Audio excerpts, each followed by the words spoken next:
బ్రేక్‌ఫాస్ట్‌లో పెసరట్టు తిని బోర్ కొట్టేసిందా? అయితే ఈ హై ప్రోటీన్ మూంగ్ పరాటా పక్కా ట్రై చేయండి. చాలా టేస్టీగా ఉంటుంది. మైదా లేకుండా మంచిగా గోధుమ పిండితోటే చేశాము. బ్రేక్‌ఫాస్ట్‌లో ప్రోటీన్ ఎక్కువ ఉండాలి అనుకుంటే ఈ రెసిపీ మీకు పర్ఫెక్ట్‌గా ఉంటుంది. ఇంకా లేట్ చేయకుండా ప్రాసెస్ స్టార్ట్ చేద్దాం. ఇక్కడ నేను ముందుగానే ఓవర్ నైట్‌గా సోక్ చేసుకున్నాను పెసర్లనేటివి.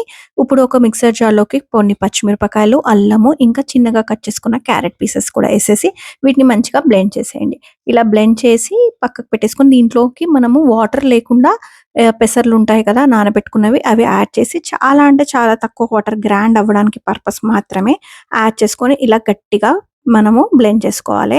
ఇది అంతా కూడా ఒక బౌల్‌లోకి తీసేసుకొనికి దీనికి సరిపడా మనము గోధుమ పిండి యాడ్ చేసేసుకోండి. నేనైతే ఇక్కడ ఒక 4-5 ఒక 6-7 పరాటాస్ కోసం నేను యాడ్ చేసుకుంటున్నాను. దీంట్లో కొంచెం ఉప్పు, కొంచెం కారం, తర్వాత గరం మసాలా, చాట్ మసాలా, జీరా పౌడర్ అన్నీ కూడా యాడ్ చేసేసుకోవచ్చు. ఇక్కడ నేను ఇంకా కొంచెం మనకి వామా ఉంటుంది కదా! అది కూడా యాడ్ చేసేస్తున్నాను. ఇదంతా కూడా ఒకసారి మిక్స్ చేసేసుకోవాలి. మనకి ఇక్కడ ఉన్న కన్సిస్టెన్సీకి వాటర్ ఇలాంటివి యాడ్ చేయకుండా అదే సేమ్ ఏమంటారు కలిపేసేసుకోవచ్చు. నాకిక్కడ కొంచెము చాలా లూజ్‌గా అనిపిచ్చింది. లేదంటే కొంచెం పిండి గూడా యాడ్ చేసుకోవచ్చు మీకు లూజ్‌గా అనిపిస్తే. నేనిక్కడ కొంచెం కొత్తిమీర కూడా యాడ్ చేస్తున్నాను. స్టార్టింగ్‌లో యాడ్ చేయడం మర్చిపోయాను. సో, ఇలా మొత్తం కూడా కలిపేసేసుకోండి. మీకు చాలా సాఫ్ట్‌గా డవ్ అనిపిస్తే నేనిక్కడ ఇంకొక కప్పు గోధుమ పిండి యాడ్ చేసుకున్నాను.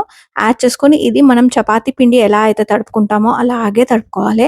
చాలా సింపుల్‌గా ఈజీ ప్రాసెస్ తోటే లాస్ట్‌లో కొంచెం ఆయిల్‌తో ఇలా మిక్స్ చేశారంటే మన చేతులోకి ఏదైతే ఉందో అంతా కూడా మంచిగా నీట్‌గా వచ్చేస్తుంది. అంతే.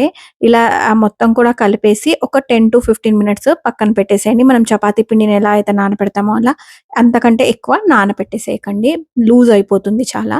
ఇప్పుడు ఒక 10 మినిట్స్ తర్వాత నేనిక్కడ పిండిని ఒక చిన్న చపాతీ సైజ్ లాగా తీసేసుకొని మనం చూడొచ్చారు గదా! ఇప్పుడు పర్ఫెక్ట్ కన్సిస్టెన్సీలో వస్తుందనమాట. ఇప్పుడు పొడి పిండితోటి ఇలా ప్లేస్ చేసేసుకొని మనం ఇంకా దీన్ని రోల్ చేసేసుకోవాలి. దీని పైనుంచి కొన్ని నేనేం చేశానంటే కొంచెం ఇలా రోల్ చేసేసి పైనుంచి కొంచెం నువ్వులు, ఇంకా కొత్తిమీరని యాడ్ చేశాను. ఇక్కడ కావాలంటే మీరు కలోంజీ సీడ్స్ కూడా యాడ్ చేసేసుకోవచ్చు.